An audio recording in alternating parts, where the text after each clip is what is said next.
दोस्तों, आप देख रहे हैं चैनल कॉमिक्स तक। योगी पूज्य चरण की कठोर तपस्या से प्रसन्न होकर उसे वर देते हुए भगवान विष्णु ने यह नहीं सोचा होगा कि जो दिव्य शक्ति वे योगी के चरणों में डाल रहे हैं वह विश्व कल्याण में नहीं, योगी के गर्भ कल्याण में काम आएगी और विकासनगर राज्य पर प्रलय बनकर बरसेगी, तबाही मचाएगी विकासनगर के चप्पे चप्पे पर और धारण करेगी विराट वामन पग का रूप करने भोकाल का अंत। बीतते हुए हर क्षण के साथ योगी के वामन पग का भार मुझ पर अधिक और अधिक बढ़ता ही जा रहा है। मेरे शरीर शक्ति क्षीण होती जा रही है। भगवान विष्णु की वामन पग शक्ति के नीचे कुचलकर आज मेरा अंत निश्चित है और मेरे अंत के पश्चात निश्चित है विकासनगर का अंत। यहाँ तक की कहानी के बारे में जानने के लिए चैनल कॉमिक्स तक पर जाके आप इसका प्रथम भाग दिव्य चरण जरूर देखें। अब आगे और विकासनगर के साथ ही अंत हो जाएगा उसकी प्रजा का, जो मुझे अपना रक्षक समझती है, जिसकी रक्षा का मैंने वचन दिया हुआ है। नहीं नहीं, मैं ऐसा नहीं होने दूंगा। कीड़े मकोड़ों की तरह योगी के वामन पग के नीचे दबकर नहीं मरने दूंगा विकासनगर की प्रजा को। विकासनगर और उसकी प्रजा को बेसहारा छोड़कर मरना भी गवारा ना था भोकाल को। इसलिए जिंदगी के लिए किए जाने वाला उसका संघर्ष और तेज हो गया। मृत्यु से बचने की उसकी इच्छा और प्रबल हो गई। लेकिन भगवान विष्णु की उस शक्ति से बचना इतना आसान कहाँ था। जिंदगी और मृत्यु के बीच चलते हुए संघर्ष का निर्णय शीघ्र ही हो गया। शक्तिशाली वामन पग एक झटके से जमीन पर जा लगा। धरा के सीने को कुचल डाला उसने। लेकिन विकासनगर के उस रक्षक ने स्वयं को कुचलने से बचा लिया। उफ, अगर सही समय पर आरा से सुरंग बनाकर बचने का विचार मेरे मस्तिष्क में न आता तो निश्चय ही मेरा अंत। परंतु अपने अंत के भय से मैं बचकर नहीं भागूंगा। योगी दिव्यचरण की शक्ति का डटकर सामना करूंगा और तब तक करता रहूंगा जब तक मेरे लहू का अंतिम कतरा भी मेरे शरीर से निकलकर माटी में नहीं मिल जाता।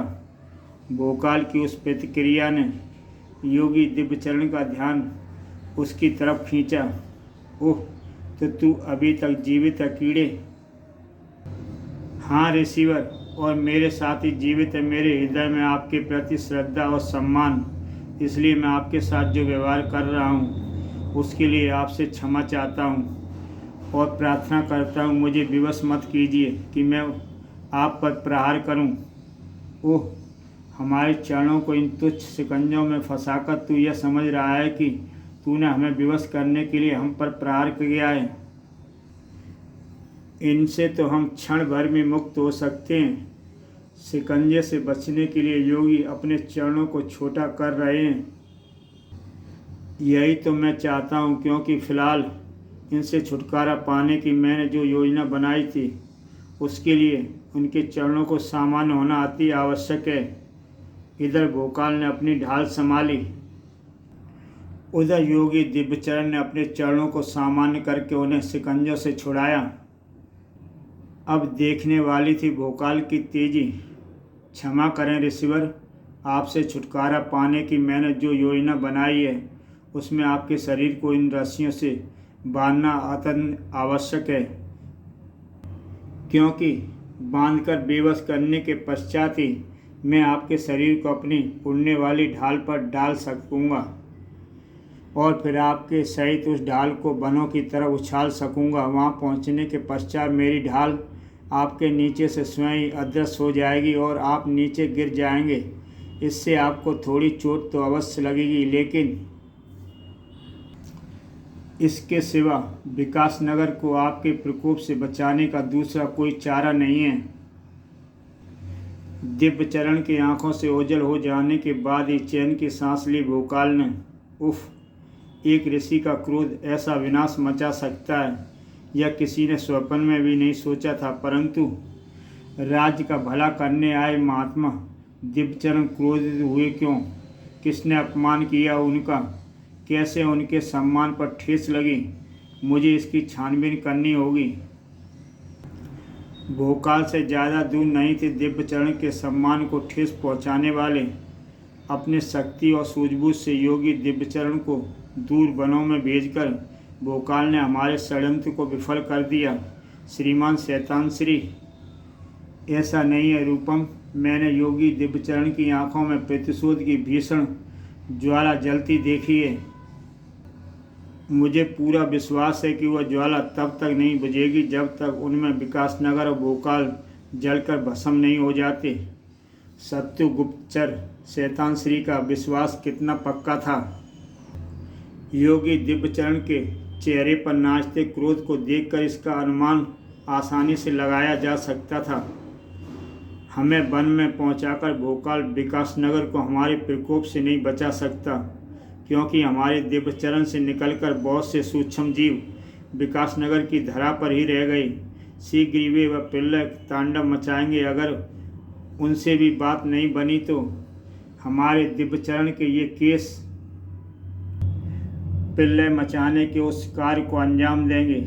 निश्चय ही एक बहुत बड़ा संकट विकासनगर पहुंचने वाला था, जबकि उसका रक्षक कुछ प्रश्नों की तह में पहुंचने में जुटा हुआ था।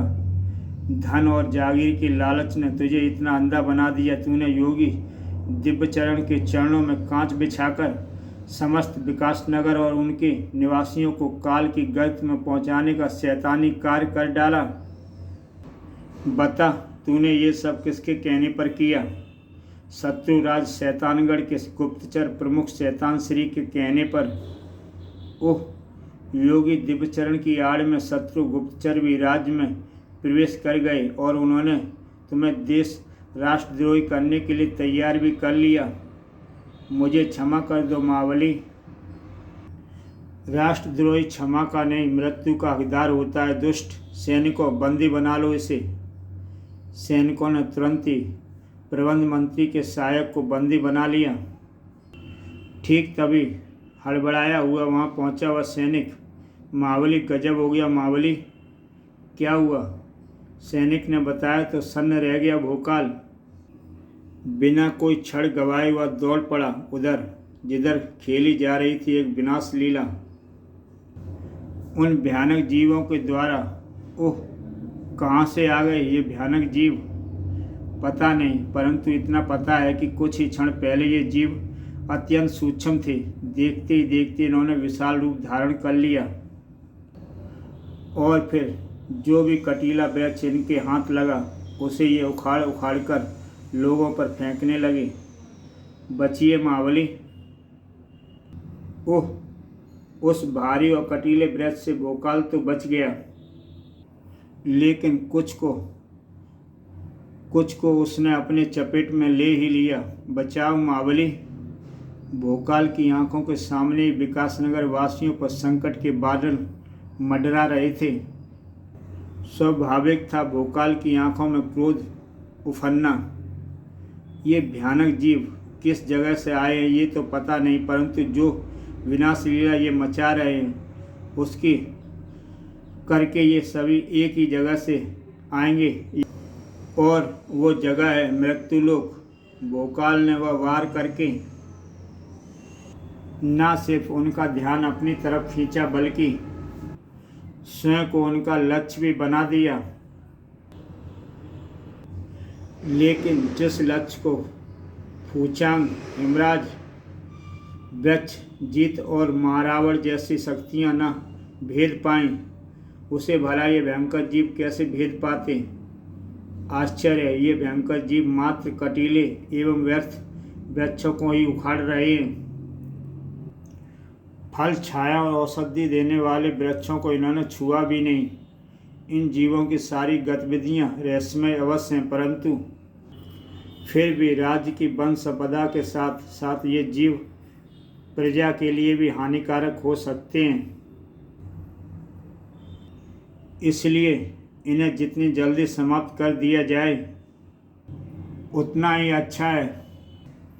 भयंकर जीवों का यह संकट भी निश्चय योगी दिव्यचरण के द्वारा ही उत्पन्न किया गया होगा। योगी दिव्यचरण द्वारा उत्पन्न किया गया अगला संकट जल्द ही विकासनगर पर पहुंचा। उन केसों के रूप में जिनके द्वारा विकासनगर में मची तबाही कल्पना से परे थी।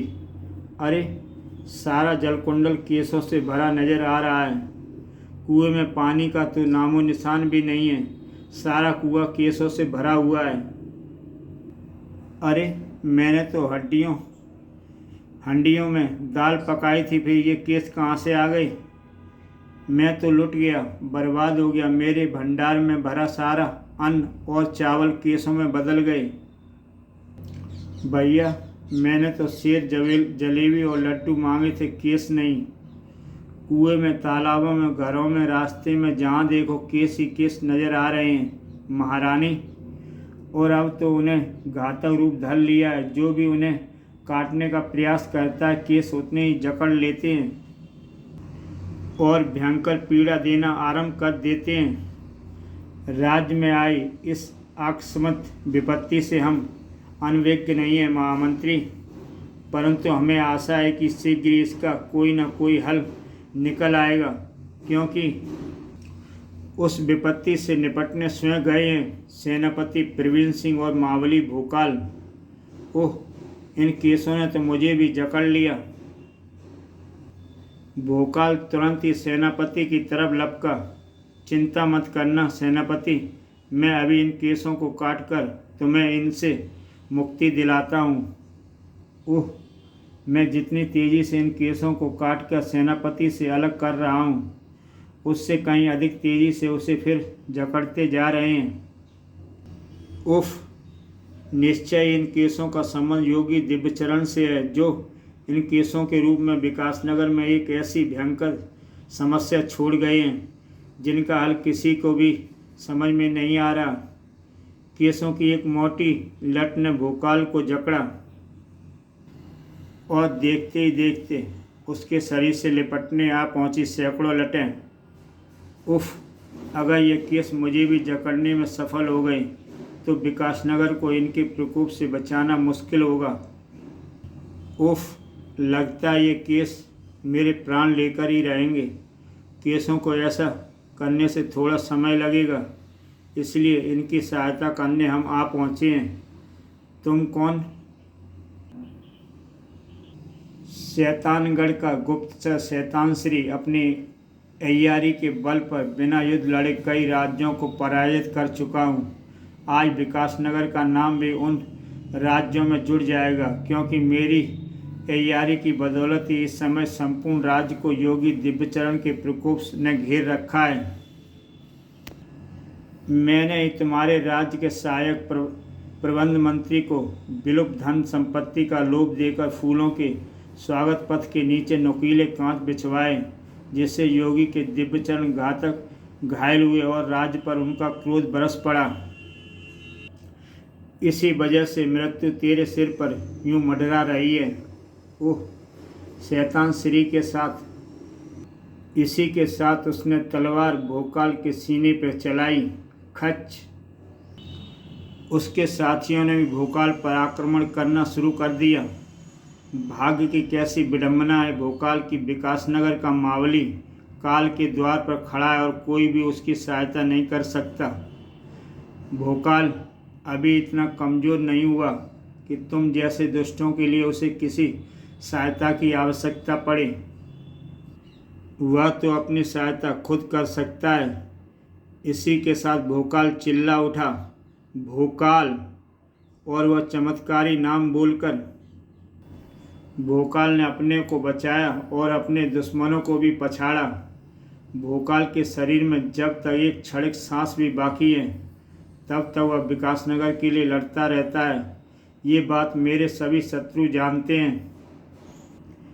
काश तूने गुप्तचरी करके इसका पता कर लिया होता तो तेरे और तेरे साथियों की यह दशा कदापि नहीं होती। अब तुम्हारा बाकी का सारा जीवन विकासनगर की काल कोठी में बीतेगा, परंतु वहां पहुंचने से पहले मैं तुम्हें लेकर पहुंचूंगा योगी दिव्यचरण के पास। ताकि वे तुम्हारी करतूतों को तुम्हारे ही मुँह से सुनकर जान लें कि उनका अपमान करने वाला विकासनगर का नागरिक नहीं, शत्रु है। जल्द ही भोकाल को दिखे योगी दिव्यचरण वे रहे, परंतु इस समय तो वे किसी मासूम बच्चे की भांति शांति दिख रहे हैं। आओ मावली भोकाल, लगता है तुम हमें ही ढूंढ रहे हो। आपने सही कहा महात्मा, परंतु अब मैं आपको शत्रुवश नहीं अपितु शत्रुओं से आपका सामना कराने के लिए ढूंढ रहा था, जिन्होंने हमारी राह में कांच बिछाकर हमारा अपमान किया था। हम इनके बारे में पहले से ही जानते थे। आप इनके बारे में जानते थे? फिर आपने विकासनगर वासियों को दोषी क्यों समझा? दंड स्वरूप संपूर्ण राज्य का विनाश करने का प्रयत्न क्यों किया? अपने दिव्य चरणों का प्रताप विकासनगर और उनके निवासियों को पहुंचाने के लिए जिस समय हमने हिमालय का कंदराओं से विकासनगर की तरफ कूच किया, तभी हमें पता चल गया कि हमारे परम भक्त राजा विकास मोहन की मृत्यु हो चुकी है और अब रानी मोहिनी राज सिंहासन पर आसीन है। तब हमें सूझा कि अपने दिव्य चरणों का पूर्ण कहीं हम कमजोर शासक और आक्रामक प्रजा को तो नहीं देने जा रहे। तब हमने विकासनगर की प्रजा के संयम, विश्वास और संयम शक्ति की परीक्षा लेने का निर्णय किया। वह परीक्षा मात्र क्रोध दिखाकर ही ली जा सकती थी। तभी जानते बूझते भी हमने अपने चरणों को घायल होने दिया। और यह जानकर तुम्हें प्रसन्नता होगी, भोकाल की उस परीक्षा में तुम और विकासनगर का हर वासी उत्तीर्ण हुआ है। परंतु अपने दिव्य नाखून और बामन पग से विकासनगर की धरा को रौंद डालना, हर तरफ अपने केश और चरणों के मैल और भयानक जीवों का आतंक फैलाने के पीछे आपका क्या उद्देश्य था? आने वाले समय में विकासनगर में भीषण अकाल पड़ने वाला था, हमें इसका पूर्वाभास हो गया था। इसलिए हमने अपने दिव्य चरणों से आज ही उस अकाल से विकासनगर को सुरक्षित करने का निर्णय लिया और उसके लिए हमने सर्वप्रथम धरा को अपनी लहू से सींचा, फिर उसे अपने दिव्य नाखून से जोता और फिर अपने दिव्य चरणों की मैल के रूप में उसमें उर्वरक तत्व पहुँचाए। तभी आपके द्वारा मचाए विनाश से किसी जन माल की हानि नहीं हुई। सही कहूँ, जो मैल हमारे नाखून से गिराए हुए खंडर थे, जिसे धरा को उसने और हमारे दिव्य चरणों रौंदा, वो बंजर थी। भयंकर प्राणियों ने जिन वृक्षों को उखाड़ा, वे खरपतवार के रूप में धरती की उर्वरक को नष्ट कर रहे थे। धरा का प्रबंध करने के पश्चात हमने जल का उपाय करने का निर्णय किया और उसके लिए हमने उपयोग किया अपने दिव्यचरण के केशों का। केशों ने जल स्रोतों के साथ साथ धरा के गर्भ में जाकर जल के संसाधनों की शक्ति को कई गुना अधिक बढ़ा दिया। अब चाहे 100 अकाल पड़े, विकासनगर की धरा अन्न उपजाना बंद नहीं कर सकती। जल स्रोतों में जल कभी नहीं सूख सकता। प्रभावित ही नहीं, नतमस्तक भी हो गया भोकाल। आप महान हैं ऋषिवर, आयुष्मान भव। फिर योगी दिव्यचरण के चरणों का आशीर्वाद लेकर भोकाल शैतान श्री और उनके साथियों को लेकर बंदी गृह की तरफ चल पड़ा। इसी के साथ दोस्तों ये कहानी हम यहीं समाप्त करते हैं। तो दोस्तों मिलते हैं फिर एक नई कहानी के साथ चैनल कॉमिक्स तक पर।